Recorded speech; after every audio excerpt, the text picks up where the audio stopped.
네, 안녕하십니까. 신지식인 정인태입니다. 저는 국립한국복지대학교 특임교수를 역임했습니다. 중국의 비밀 경찰서는 중식당. 네, 이 주제로 말씀을 드리겠습니다. 제가 전 방송에서도 이런 얘기를 했어요. 이 식당들, 이러한 것들이 정보 수집을 하고 있다. 이런 얘기를 했는데, 이게 이제 현실화된 거예요. 네, 그래서 여기 보면은 강남의 중국 음식점 식당 아니라 중국이 만든 비밀 경찰서 이런 기사가 나오고 있죠. 네, 그래서 이게 이제 해외 경험을 하다 보면은 알 수 있는 건데 중국이 한국에 만든 비밀 경찰서의 거점 서울에 있는 그 중국 음식점인 듯. 네, 적자에도 강남서 계속 영업을 하고 네, 영업 임시 중단도 석연찮다. 이런 얘기를 하고 있어요. 그래서 이 적자 속에서도 계속 6년 동안 영업을 하고 있는 점이 좀 이상하게 생각을 했고, 비밀경찰서가 세계적으로 논란이 된 후에 실내 공사를 하겠다며 내년 초 영업을 임시 중단한다라는 것도 석연치 않다. 이렇게 얘기를 하고 있어요. 그래서 제가 이걸 왜 얘기를 했냐면은 그 정보부대, 네, 정보부대에서 근무했다라는 사람, 네, 뭐 제가 사실인지 뭐 확인은 안 해봤지만 정보부대에서 근무했다라는 사람이 또 그 동료하고 같이 이 동남아에서 북한 식당으로 저를 데려간 거예요. 북한 식당. 그래서 여기 보면은 해외 북한 식당 종업원 손님 상대로 정보 수집 보고 의무가 있었다 이런 얘기가 나오죠. 네, 그래서 이 북한 식당에 데려갔는데 이 북한 식당에서 그 CCTV가 카메라가 이게 사방에 쫙 설치가 되어 있습니다. 그래가지고 뭔가 좀 감시하는 느낌을 받았고 종업원들이 굉장히 친근하게 말을 걸어요. 그러니까 한국인들은 그냥 그 북한 식당 종업원들이 미모가 뛰어나니까 거기에 빠져가지고 이런 얘기 저런 얘기를 다 합니다. 이 정보 수집을 하는 거예요. 그러면서 이 저에 대해서 왜 그런지 저에 대해서 핸드폰을 빌려달라고 하더라고요. 그래서 자기 그 고향 소식을 알아보기 위해서 한번 검색 좀 하겠다고. 근데 이제 너무 이상하잖아요. 왜냐하면 사방에 CCTV가 다 있는데 이 사람들이 과연 이런 행동을 할까? 근데 이제 그 CCTV를 이렇게 확대할 수도 있겠죠. 네, 그래가지고 제 이렇게 핸드폰을 막 찾아보더라고요. 그러더니 저에 대한 호칭이 계속 바뀌는 거예요. 그 다음에 갔을 때는 뭐 기자님이라고 그러고 제가 이제 어떤 그 인터넷 신문사에 이제 운영했던 적이 있으니까 뭐 기자님이라 그러고 또 다음에는 뭐 또 교수님이라 그러고 자기들도 그냥 이렇게 계속 저에 대한 호칭을 바꾸더라고요. 그러니까 아마도 이제 제 생각에는 제 그 SNS를 들여다보고 저에 대해서 이렇게 분석을 했던 것 같아요. 그러다 보니까 계속 그렇게 하는 걸 보고 참 이상하다라는 생각을 했는데 그게 이제 결국에는 이들이 여기 보면은 해외 북한 식당 남한 손님 대상 정보 수집을 했다 그러죠. 네. 북한 해외 식당 전 종업원 한국 손님이 60에서 80% 정보 수집 의무적으로 했다.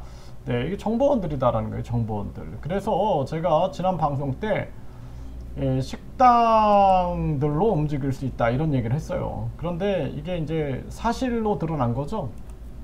그리고 제가 이렇게 해외 활동을 할 때 보면은 제가 이제 그 대학교 안에 이제 제 사무실이 있었어요. 근데 그 대학교의 기숙사 이 촌이라 그럴까요? 네, 기숙사 마을 쪽에 제 이제 사무실이 있었는데 거기 중국 식당이 있었어요. 중국 식당. 근데 손님이 거의 없어요. 그래서 제가 의문을 품었습니다. 저기서 도대체 뭘 할까? 이 사람들이 마약을 제조하나? 손님이 거의 없는데 왜 저걸 운영하고 있지? 네, 그래갖고 한 번은 저희 그 집에 도둑이 들어와가지고 그쪽에 CCTV를 좀 확인할 수 있는지 그걸 부탁하려고 이제 제가 갔어요. 가가지고 당연히 이 사람들이 뭐 그 나라 언어를 좀 할 줄 알겠지 하고 그 나라 언어를 가지고 얘기했는데 전혀 언어가 통하지 않더라고요. 그리고 그 협조를 안 해주더라고요. CCTV를 우리 집 쪽에서 나와가지고 이쪽으로 달려간 것 같은데 그걸 좀 확인할 수 있게끔 해달라 그랬는데 전혀 그 협조를 안 해줘요. 뭔가 좀 이상하다라는 생각을 했거든요. 항상 그 문이 이렇게 닫혀 있고 그리고 식사할 때도 보면은 저 안쪽에서 사람들하고 이렇게 식사하는 모습들.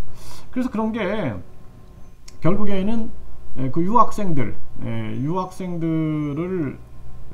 향한 정보 수집이라든지 조사, 감시 이러한 대상이 아니겠는가. 그리고 이제 그 유학생들이 중국 유학생들이 이제 있으니까 그 학생들 중에서도 이제 공산당원들이 있겠죠. 그 사람들과 이렇게 수시로 회의를 한다든지. 그래서 이렇게 가끔 보면은 저 안쪽에서 이렇게 사람들이 바글바글 하면서 그렇게 오픈된 식당은 아니에요. 그러면서 이제 이렇게 식사를 하고 이런 모습을 보면은 그런 모습이 좀 의심이 됐다.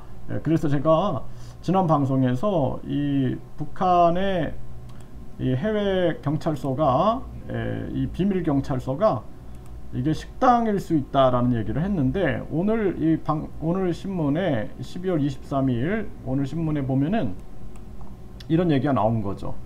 강남 중국 음식점이 식당 아니라 중국이 만든 비밀 경찰서다. 이게 아이뉴스 24에도 나왔고 그리고 여기에도 지금 나왔는데 위키트리에도 나왔고 이런 얘기들이 나온 거예요.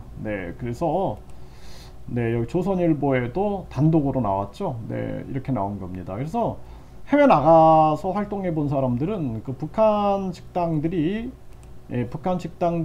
이 정보 수집을 하고 있다. 공작원들, 정보원들이다 라는 것을 알아야 됩니다. 그래서 그냥 한국 사람들이 그냥 뭐 좀 신기하죠. 북한 식당이다 그러니까 신기해서 가기도 하고 또 북한 사람들이 친근하게 대화를 해주고 또 미녀들이 막 공연도 하고 그러니까 공연도 아주 수준급으로 하니까 많이 가거든요. 한국인들이. 그래서 한국인들이 많이 가는데 그런데 여기에는 이러한 정보 수집이라는 이러한 위험성이 깔려 있다. 그래서 한국에도 이렇게 비밀 경찰서다 하는데 뭐 이거는 뭐 어떻게 생각할지 모르겠지만 이 중국인들이 많이 있는 그런 지역에 보면은 이런 식당들이 있어요. 중국 식당이 있는데 좀 이상한 거는 이 중국 식당에 사진들을 이렇게 걸어 놨어요. 중국의 그 공산당 지도자들 사진들을 걸어 놓은 데가 있습니다. 그런 데는 좀 뭔가 좀 의심을 할 수밖에 없지 않는가 이런 생각을 하게 되고 우리나라가 외국인 투표권이 있다라는 거. 그래서 그 외국인 투표권의 대상자들이 대부분이 중국인이다라는 거. 그래서 제가 외국인 투표권을 반드시 폐지해야 된다. 일본이나 미국도 외국인 투표권을 시행하지 않는다. 이런 얘기들을 끊임없이 드리고 있는 것입니다.